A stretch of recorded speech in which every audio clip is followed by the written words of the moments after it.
The one-word answer is Ferguson.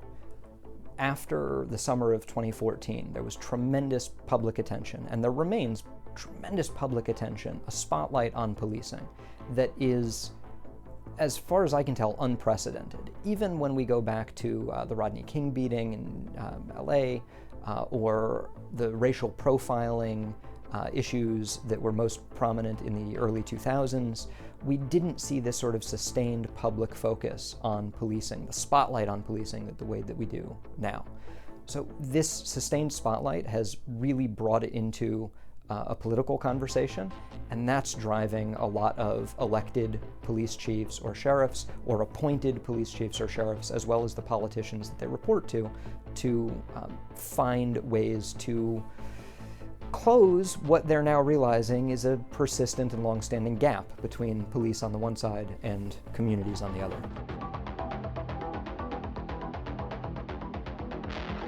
There are benefits to what we would call police-community relations, and then there are benefits to law enforcement functions.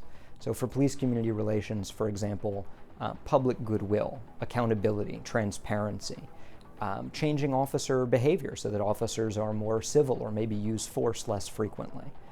In the law enforcement function category, things like better evidence, being able to record victim and witness statements rather than have to remember them when an officer writes their report, better training, better supervision.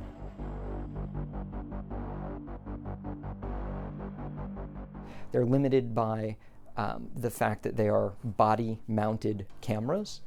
That can change our interpretation of them and reduce the value for some of these benefits that we hope to get. And they may be limited, the value may be limited by the policies that we use to implement them. For example, if an agency adopts body cameras as an accountability and transparency measure, but then refuses to release the video, they're not going to be much of an accountability and transparency measure. And if, when they do release the video, no one can entirely understand what the video shows, or if they're disputing conclusions about what the video shows, they're not going to have the same accountability and transparency benefit that we think they are beforehand.